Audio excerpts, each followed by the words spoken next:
All right, we are back here in the studio talking about the Mercy Health Foundation's Faces of Courage event.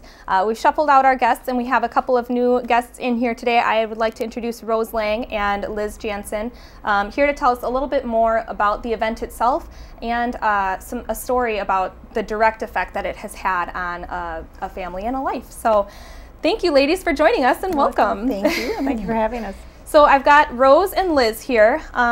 Maybe we can talk first about the story of how this cath lab has affected you. So Rose, you have a very touching story to tell us, and I'll just let you take it. Thank you, Emily. I could go on for hours on this story, but I'll try to make it as short as I can here. May 26, 2016 will be forever embedded in my brain. That night my husband and I had gone to bed, and I woke up at 12:30 a.m. to find him not breathing at all and no pulse. Immediately went into action, called 911, as we all need to do. The dispatcher on the other end of the phone walked me through doing CPR on my husband until the paramedics got there. They worked what seemed like forever that night on bringing him back to us. They were able to get a pulse and transport him then to Mercy Medical Center. Once we got to Mercy, I found out that they had lost him again in the ambulance on the way and had to bring him back. So the timing to get my husband into the cath lab that night was everything. There was no time to transport him anywhere else.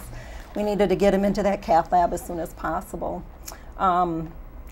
It seemed like hours and hours later when the doctor came out to meet with myself and the family members, and I'll never forget those words when the cardiologist walked into the room and said, "Your husband had the widowmaker."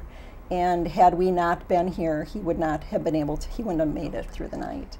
So that was it was an out-of-body experience for myself. It's like, no, who are you talking to? My husband's healthy. Right. He eats well, he's fit, he's active. He's a non-smoker. He has everything going for him. How could this possibly be for you're talking about my husband. So my story really is to get out there and let others know that it can happen to you. It can happen to any one of your loved ones. Mm-hmm. Health disease in general is just growing in leaps and bounds, and not in the good direction, unfortunately. So it's so important for us to get this additional cath lab in the hospital as soon as possible. I know that my husband would not be here today, if I can get through this without crying. My husband would not be here today had it not been available that night. And I'm happy to say he's doing well, he's doing great. Since his event almost a year ago,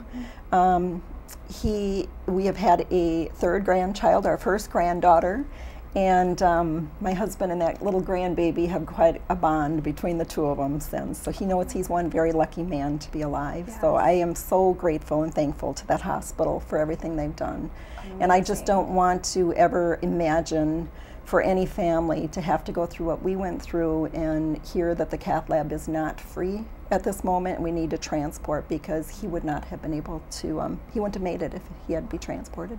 Well, thank God. Yeah. What an amazing story. And thank you so much, Rose, for sharing that with us. It gives me goosebumps to hear that. And it just goes to show, like you said, the importance of having another cath lab there, because God forbid that something like that would happen, that someone would need to be transported, and there just sometimes is not enough time.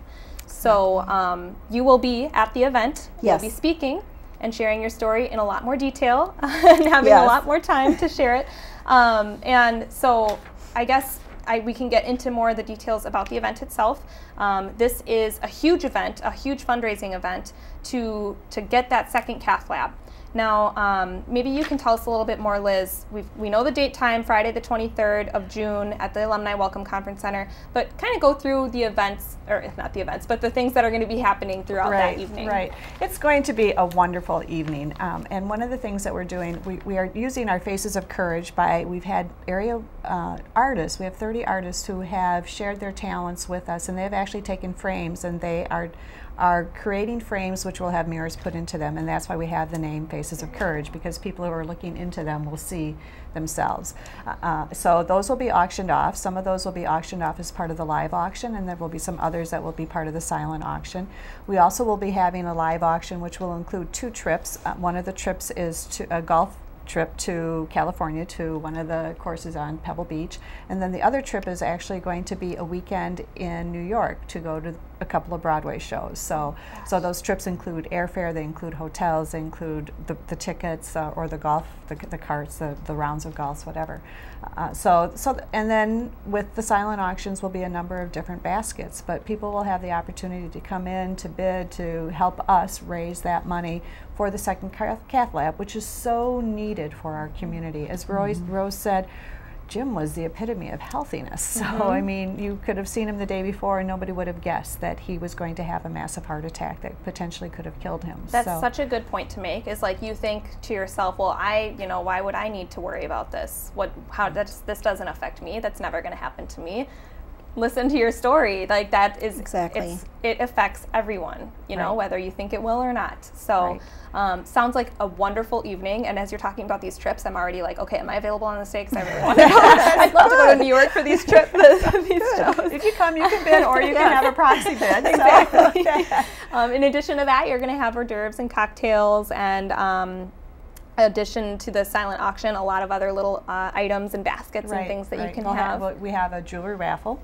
Ooh. So Reimer's Jewelry Store has given us a beautiful a necklace that will be raffled off. So that will be another opportunity for individuals to look at purchasing something, and it's in the shape of a heart. Oh. So it's, you know, again, it's part of what we're talking about. Mercy's Foundation has been around for 45 years, and we were really fortunate that 45 years ago Dr. Eric Wilson had the foresight to say, we need to do this. The hospital itself has now been around for over 125 years serving the community, and between the hospital and the foundation we really know that we have to make sure that we have funds available to help support special initiatives, special causes, to take care of everybody in our community, whether they are friends, family, loved ones.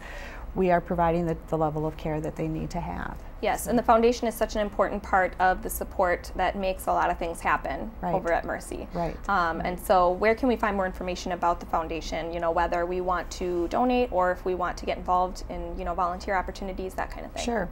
All you need to do is go to the foundation website, which is the mmc.gift.org, and if that becomes too difficult to remember, just go to Mercy Health Foundation or Mercy Medical Center, and you're able to find the link to the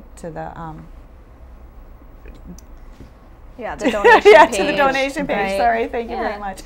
And volunteer opportunities exist through our volunteer services, so they're always looking for different volunteers in different areas of the hospital, whether that is to help at the reception desk, whether that's to help transport patients. We have people that work in the library. We have people that provide services on the units as well too. So there are a multitude of opportunities. So Mercy's really proud of the fact that we've been around for 125 years. It was great being able to celebrate 125 years anniversary about a year ago, and I think it was in September. And the fact is that we're going to be around for another 125 years. Our goal is to continue to take care of the people in our community that we've been serving in that time, and amazing. It goes very well. Well, thank you for all you do as well. It's very important here in Oshkosh and in the Fox Valley area too. So once more, before we close out, date, time, location of the Faces of Courage event. Friday, June 23rd, UWO Alumni and Conference Center.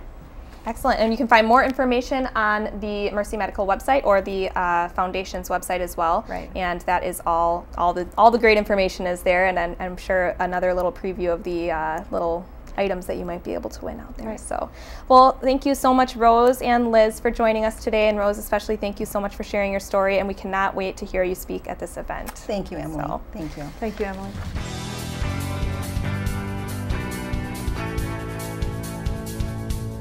Oshkosh Today was supported in part by the Friends of OCM.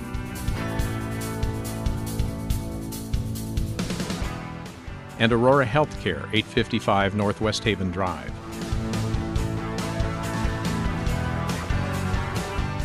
Set design provided by House of Flowers, 1920 Algoma Boulevard. Oshkosh Today.